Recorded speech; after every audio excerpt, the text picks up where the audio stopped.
Assalamualaikum warahmatullahi wabarakatuh. Selamat datang di seri kuliah struktur aljabar. Materi pada video ini diambil dari buku Contemporary Abstract Algebra karangan Joseph Valiant. Di video kali ini kita akan membahas tentang ideal maksimal. Ideal maksimal A di ring komutatif R itu adalah ideal sejati di R sedemikian hingga jika B ideal di R dan A termuat di B termuat di R, maka B sama dengan A atau B sama dengan R. Nah, sebagai ilustrasi begini, misalkan ini kita punya ring komutatif R. Kemudian kita punya sebuah ideal sejati A di sini.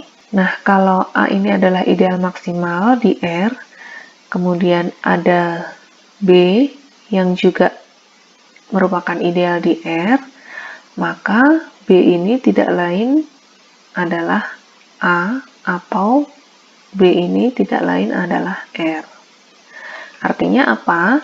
Artinya kalau A itu ideal maksimal, maka tidak ada ideal sejati lain yang memuat A. Jadi yang memuat A itu hanya R, gitu ya. Jadi kalau kita bilang A ini adalah ideal maksimal, tetapi ada ideal lain yaitu B yang memuat A, maka pasti B ini ternyata sama dengan A atau B sama dengan R. Ini artinya ya seperti yang saya bilang tadi, bahwa kalau A adalah ideal maksimal, tidak akan ada ideal sejati yang lain yang memuat A. Yang memuat A itu hanya R, kalau A-nya maksimal. Sebagai contoh, misalkan saya punya Z8. Z8 itu anggotanya adalah 0, 1, 2, 3, 4, 5, 6, 7.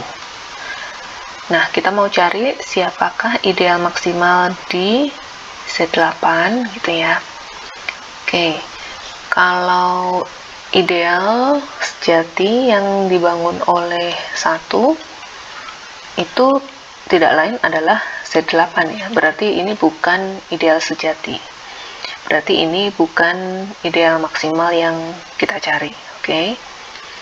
Nah, sekarang kita coba untuk ideal sejati yang dibangun oleh 2 itu adalah 0, 2, 4, 6 ya. Ini ideal sejati. Kemudian ideal sejati yang dibangun oleh 3 yaitu 0, 3, 6, berapa lagi? 9 di Z8 itu adalah 1, kemudian 4, lalu 7, lalu 2, lalu 5, kemudian 0, balik lagi ya. Nah, ternyata ini sama dengan ini sama dengan Z8. Berarti ini bukan ideal sejati yang kita cari. Nah, berikutnya ideal sejati yang dibangun oleh 4 itu adalah 0, 4. Kemudian 8, berarti balik lagi ke 0. Jadi anggotanya adalah ini.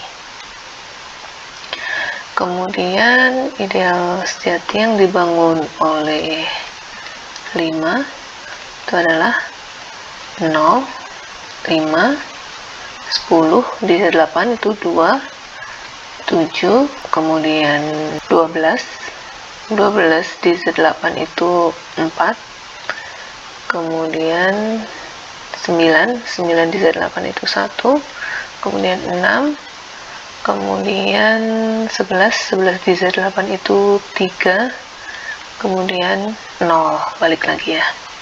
Ini anggotanya 1, 2, 3, 4, 5, 6, 7, 8. Oke, pas. Ini sama dengan ideal yang dibangun oleh 1, yang dibangun oleh 3, sama dengan Z8. Berarti ini bukan ideal sejati yang kita cari. Kemudian ideal yang dibangun oleh 6 itu adalah 0, 6, 12 di Z8 itu 4, kemudian 10 itu 2, kemudian 8 itu 0 ya. Balik lagi kan. Berarti ini oke, kita simpan dulu.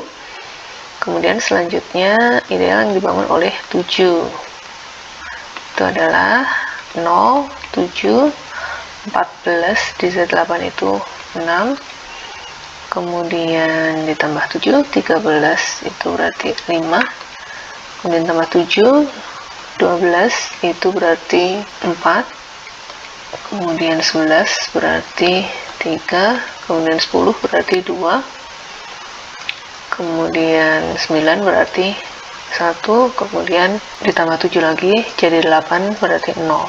Oke, ini berarti sama dengan ini yang dibangun oleh 1, 3, 5, tidak lain adalah Z8. Oke, nah berarti kita punya ideal sejatinya adalah ini yang dibangun oleh 2, kemudian yang dibangun oleh 4, dan yang dibangun oleh 6.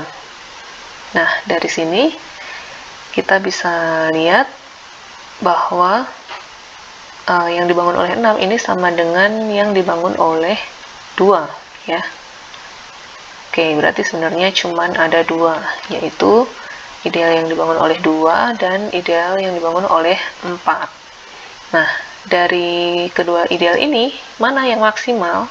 Artinya mana yang tidak termuat pada ideal yang lain. Nah, berarti yang maksimal adalah ideal yang dibangun oleh 2. Kenapa? Karena ideal yang dibangun oleh 2 tidak termuat pada ideal yang dibangun oleh 4. Sedangkan ideal yang dibangun oleh 4 itu termuat di ideal yang dibangun oleh 2. Oke, jadi diagram lattisnya begini. Nah, begini ya. Nah, kalau begitu, ini adalah yang maksimal. Karena tidak ada lagi ideal sejati di Z8 yang lain yang memuat 2. Satu-satunya ideal yang memuat 2 itu adalah Z8 itu sendiri. Dan berarti dia bukan ideal sejati kan. Gitu. Jadi, ideal yang dibangun oleh 2 ini adalah ideal maksimal.